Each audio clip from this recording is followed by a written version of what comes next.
mga pad, poly bags. Oh. Yan po, oh, kita nyo, oh. Healthy siya, oh. Pakikita ko naman po sa inyo yung seedling na hindi pa matured.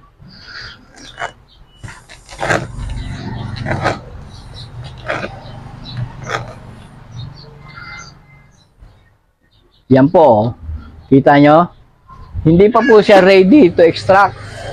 Kaya po ganyan siya. Pero kung makikita nyo po, yung seedling niya, masyadong maliit pa po. Kaya kung titingnan nyo, medyo hindi pa siya hinog, kung tawagin. So, wag nyo po siya isasama doon sa gagawin yung seedling. Ibubukod nyo po siya. So, dito po natin lalagay siya. Minsan, titingnan nyo rin po kung healthy yung seedling na gagamitin nyo. Kasi, minsan, na-intimidate po yung ibang mga seedling eh. Nahahawa po. Yan, no? Hindi pa siya makuha, oh. Kasi, hindi pa siya matured. Bata pa siya. So, pakdawan muna natin, ha? Pakita ko sa inyo uli yung isa pa. Oh, unang-una, kumakalog po. Ha?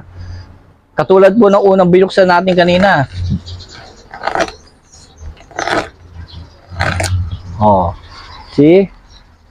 Ganyan po, oh. Ganyan po ang healthy na seedling. Makikita nyo po yung hindi healthy. Ano na siya, oh? Meron na siyang tubig-tubig na konti, oh. Kasi, mag-uugat na siya. Gusto niya maging buto na talaga. Sa fermentation, ito po yung pinakamagandang i-ferment. Yung mga seedling na ganito. Yan. Ito po, bubukod natin ito uli. Yan, biyakin na po natin lahat para makita nyo.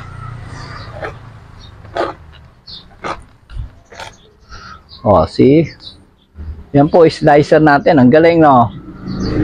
450 lang po yan. Kung bibili po kayo ng machine na slicer, aabutin pa po kayo ng 180,000 to 200,000. E samantalang yan, 450 pesos lang nagastos ko yan. Binili ko po sa inchik-inchik yung kutsilyo, worth 40 pesos. Oh. Yan na po.